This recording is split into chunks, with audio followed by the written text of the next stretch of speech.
Hello everyone, শুভ সন্ধ্যা। তোমরা সবাই কেমন আছো? দেবযানীর সংসারে আবার তোমাদের সকলকে অনেক অনেক স্বাগত জানাই। আশা করি তোমরা সবাই ভালো আছো, আমিও ভীষণ ভালো আছি। সন্ধেবেলায় দেখালাম তোমাদের, সন্ধে দেওয়া হয়ে গেছে, ছেলে পড়তে চলে গেছে, ছেলের বাবাও কাজে গেছে, ছেলের ঠাম্মিও চলে গেছে দোকানে। তো চলো এখন আমি একা একা ঘরে কি কি কাজ করব সেটা তোমাদের সঙ্গে শেয়ার করব।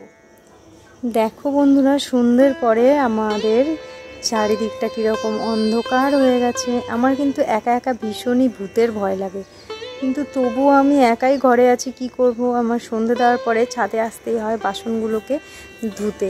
তো এই পাঁচিলের এই গাছটাকে দেখো, কয়েকটা ফুল আছে, ভালো লাগছে না রাত্রিরে গাছটাকে দেখতে? চলো বাসনটা ধুয়েই আসি। এই পাশটায় যেহেতু রোড লাইটটা আছে, এই পাশটায় ভালো আলো পড়ে, যার জন্য ভয়টা একটু কমই লাগে এই পাশটায় আসতে। তো এইখানেই আছে কলটা, চলো এখানে গিয়ে আমি ঠাকুরের বাসনটা ধুয়ে ফেলি।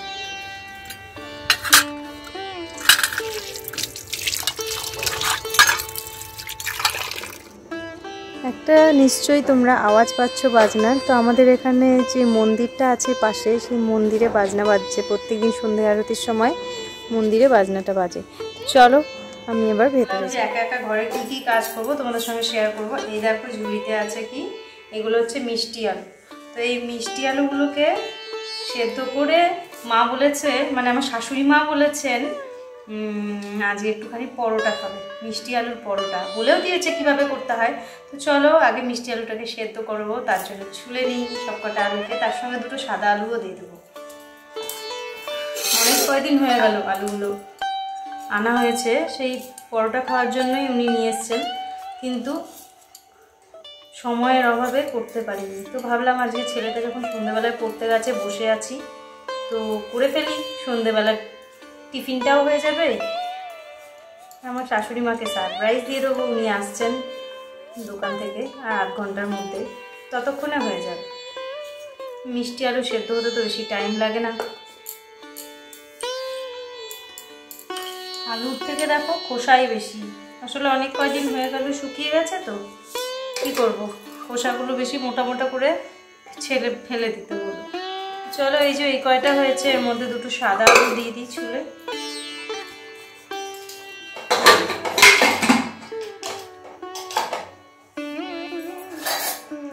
এই দুদিন ধরে ওয়েদারটা এত মেঘলা মেঘলা, যার জন্য দুপুরবেলায় খেয়ে দিয়ে আর বাসন মাজতে ইচ্ছে করেনি। আজকে বাসন রেখে দিয়েছি, এখন মাজবো। দেখো সব বাসন পড়ে আছে, আজকে আমি দুপুরবেলায় মাজতেই পারিনি, এত অলস লাগছিল খেয়ে দিয়ে, মেঘলা ওয়েদার দেখে ঘুমিয়ে পড়েছি। চলো বাসনগুলো মেজে ফেলি ফটাফট, ততক্ষণ আলুটা সেদ্ধ হয়ে যায়।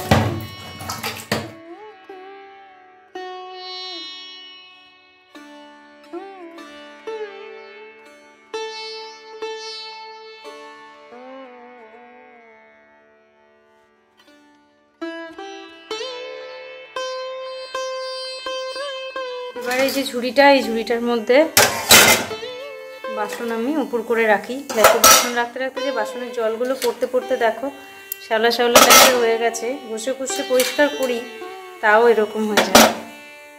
এর মধ্যে উপর করে রাখলে জলটা ঝরিয়ে যায়, শুকিয়ে যায়, তারপরে আমি বাসনগুলোকে আবার বাসনের তাকে সুন্দর করে সাজিয়ে রাখি।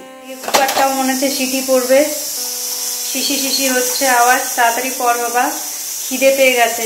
নুন দিয়ে দিলাম, এবার দিয়ে দেবো চিনি, অল্পই চিনি দেবো কারণ মিষ্টি আলুতে তো মিষ্টি আছে।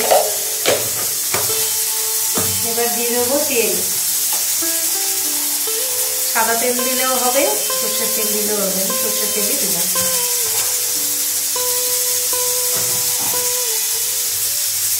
এবার এটাকে মাখি, সব মিক্স হয়ে যায়। তারপরে আলুটা সেদ্ধ হয়ে গেলে, ঠান্ডা হয়ে এলে একটুখানি, তারপরে আমি এর মধ্যে দিয়ে সব আলুগুলো ভালো করে চটকে মেখে নেবো। তো তেল নুন চিনি মাখতে মাখতে কত সুন্দর মিশে ঝুরঝুরে একটা হয়ে গেছে। এরকমভাবে ময়াম দিলে পরোটা খুব খাস্তা আর নরম হয়। তোমরা হয়তো ভাবছো এখন ভাত কেন দেখাচ্ছে, ভীষণ খিদে পেয়ে গেছে বললাম না, কিন্তু কি করব, খিদে পেয়ে যাওয়ার সাথে সাথে আমার এই বাটা মাছ করেছি আজকে, সর্ষে বাটা দিয়ে আলু ঝিরি ঝিরি করে কেটে, এইটার কথাই চোখে ভাসছিল। তো ভাবলাম একটুখানি ভাতই খেয়ে নিই অল্প করে। পরোটা হলে রাত্রিরে পরোটা খেয়ে নেবো। আর সন্ধ্যেবেলায় আমি পরোটা খাচ্ছি না, ভীষণ জোর খিদে পেয়েছে। আর এই টেস্টি রেসিপিটা মনে পড়ছে,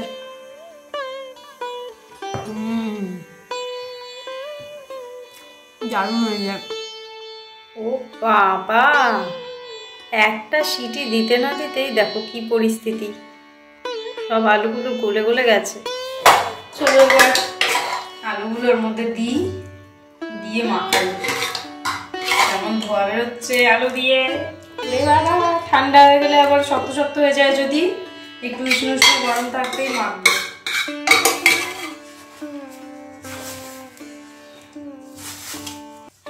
একদম জল দেবো না, এই আলু সেদ্ধটা দিয়েই চটকাবো। একটু জল দিইনি, কিন্তু একটু নরম নরম মনে হচ্ছে হয়ে গেছে। তো আমি একটুখানি সামান্য আটা নিয়ে এসেছি, আটা দিয়ে দেবো একটুখানি, যাতে একটু টাইট ভাব আসে। ডোটা তৈরি হয়ে গেছে, কিছুক্ষণের জন্য আমি ঢাকা দিয়ে রাখবো।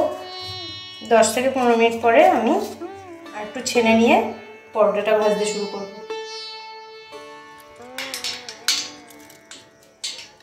তখন বেরিয়ে পড়েছি শানকে পড়তে থেকে আনতে। চলো, সামনে দেখতে পাচ্ছি আমাদের নারায়ণতলার মন্দিরটা খুব সুন্দর সাজিয়েছে, তোমাদের দেখাই।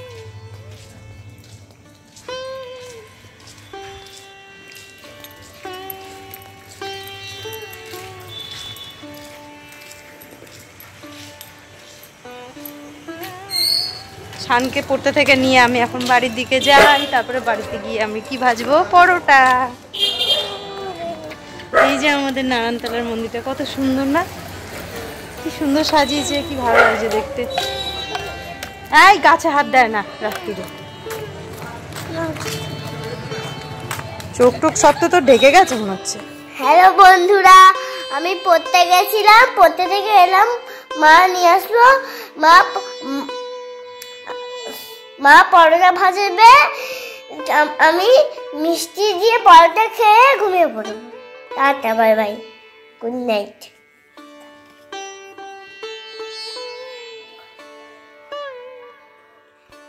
10 থেকে 15 মিনিট হয়ে গেল, আমি এসে গেছি রান্নাঘরে। ঢাকা দেওয়া ছিল আটা মাখাটা, সেটাকে আমি ঢাকাটা তুলে এখন একটা গোল্লা বের করে এইভাবে বেলে নেব। বেলে নেওয়ার পরে এটাকে আমি ভালো করে সেঁকে নেব, সেঁকে নিয়ে অল্প তেল দিয়ে ভেজে নেব।